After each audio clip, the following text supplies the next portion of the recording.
What's up, guys? This is Paco Realtor Podcast number 8. And today I'm talking about the worst clients I have had in 23 years.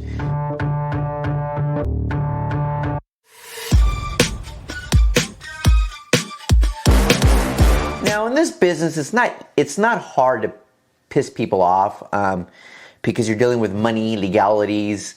Sometimes people, buyers don't get the house they wanted. Sometimes sellers don't get the money they expected. Sometimes there's, expenses that weren't part of it. Anyways, but you do your best, right? And a lot of it is out of your control. If you hear that sound, that's my cat playing with her toys. And of course, she waited until I started record, just like my child would, to actually start playing. Foo-foo!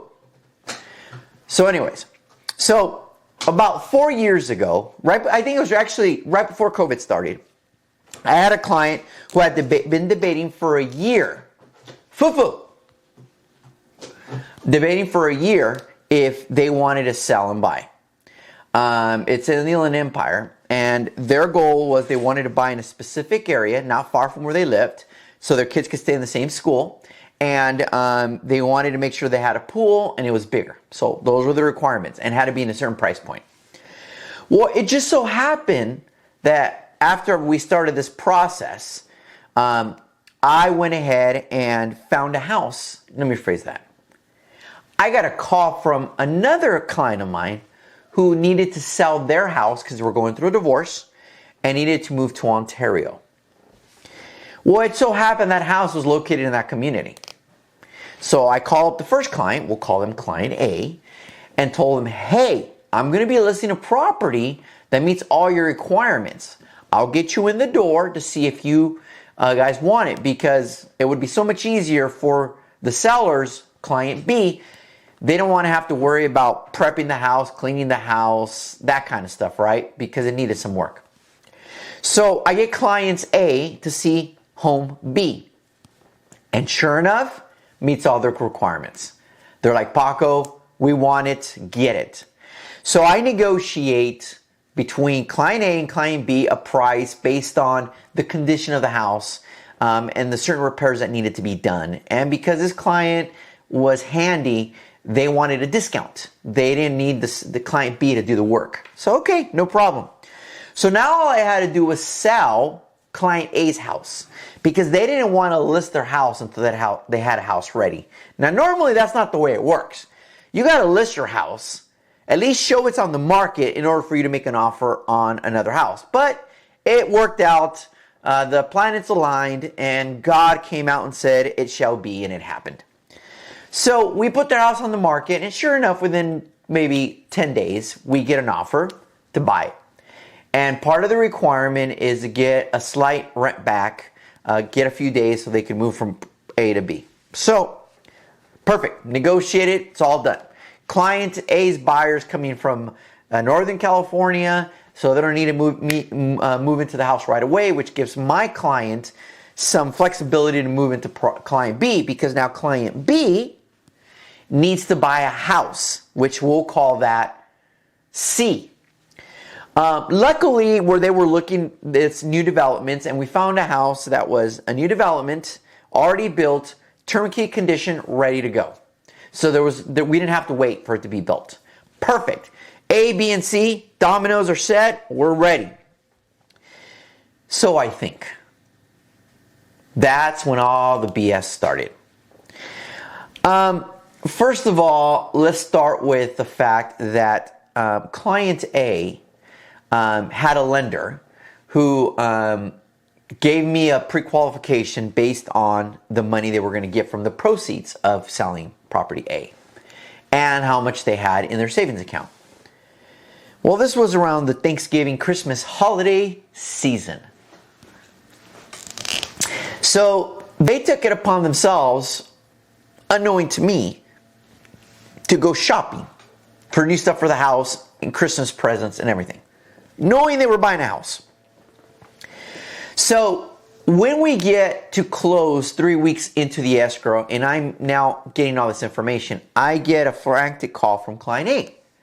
I don't have enough money to buy house B. What? We had all this lined up. I contact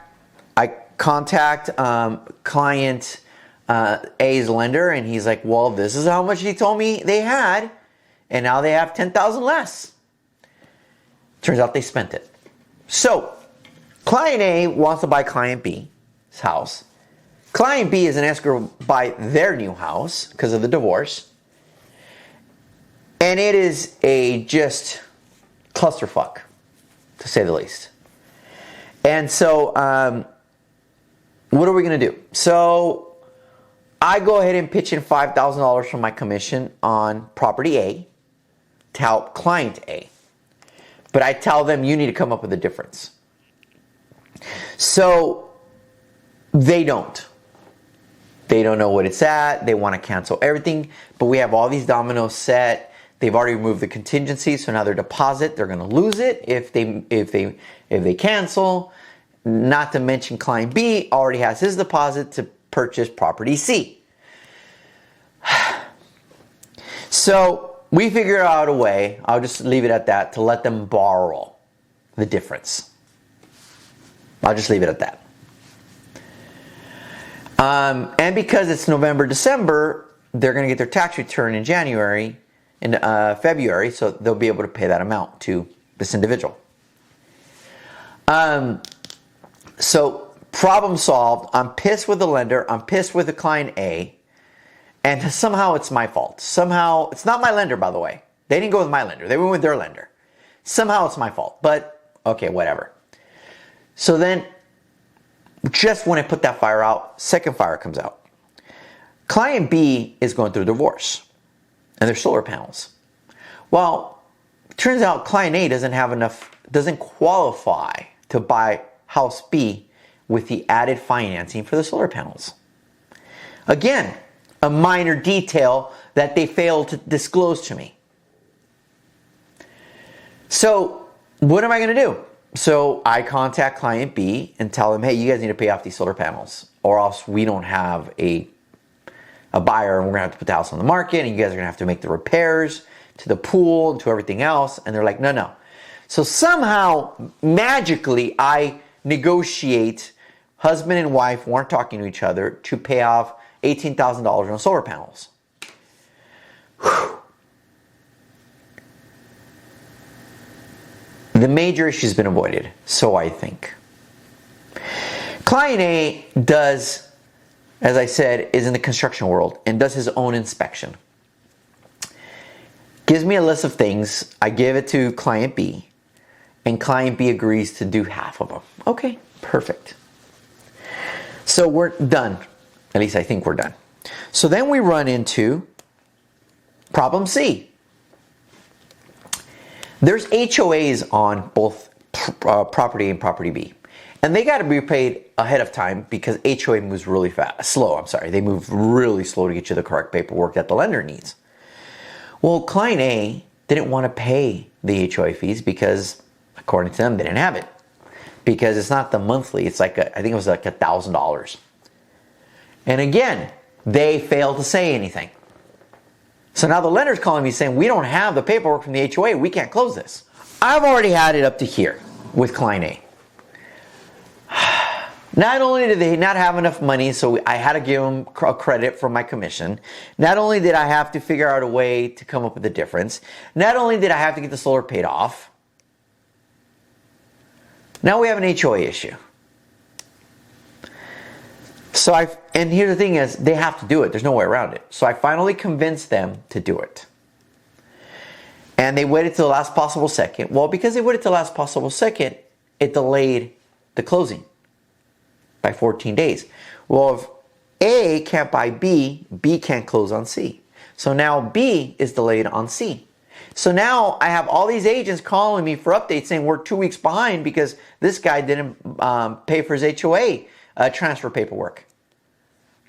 Again, just royal screw up. I don't even know what to say. Well, I'm calling HOA every day. Escrow's calling HOA every day because, of course, it falls on me to do it. God forbid the lender does it because they had a lot to do with this problem. Oh, and by the way, when I told the lender about they don't have money, you know what the lender said? You're making a lot of money. Why don't you give them a bigger credit? So now lender A is on my shit list too. Thanks. I didn't realize it was so easy to spend other people's money, by the way. Thank you very much. You know how much credit they gave? Cerote, zero, not $1. So we finally get the HOA clearance on property A, property B. We get everything lined up and we close. 2 weeks late. So everybody's pissed, but we close. Well, client A needs an extra day to move because of the delays. They lost their mover and logistically it all screwed up. Of course, it's my problem somehow. But I'm able to make the arrangements for client B to move into their property so client A can move into property B. So we make the logistics so they'll be out in the morning and then client A will move in the afternoon. So client A moves in and they didn't have enough money to close and they had to get a loan to pay off the remaining stuff. They decide they're going to do some rehabs on the property. Apparently they ain't got no money, but they got money for flooring. They had a lot more they wanted to do, but they had to settle for flooring, just flooring. Well, after everything is closed, after all the favors I did, after the money I let them borrow, after the $5,000 credit I gave them, they proceed to tell me they're very upset because the carpet had like dog urine. And by the way, the sellers had dogs and everybody knew that and it was disclosed. And their daughter was allergic or somebody was allergic to it. And anyways, he had to spend more money than he expected. So screw everything else that I did. So I told him, you're in construction. You knew they had dogs. You knew what was going on. You never once brought it up. Well, we didn't check under the carpet. You could have paid for an inspection. You chose to make your own inspection. So now I'm fuming with this. So they proceed to put flooring and send me the bill of $2,800. They sent me the bill to pay for it. There is no way in hell I'm paying for that. Not after giving them $5,000 and giving them the loan. Or getting a loan for them. Well, it's been 2 years and they haven't paid the $5,000 back. They're paying a certain amount each month and they're consistently inconsistent on that. So that's one. Two, I asked them early on if they would give me a referral. And they were like, Paco, you got us that our dream home that otherwise they could never afford because somebody else would have came in with a bigger down payment and no contingencies. So I got them that house so there was no competition. Nope. I'm on their shit list somehow. Moral of the story is this. I could do everything right and still be on the wrong side of it. And this is why realtors were problem solvers, but we don't do it for the reason of accolades. Because a lot of our clients don't give us the accolades. They don't. It's the opposite. Everything is our fault. Everything is our fault.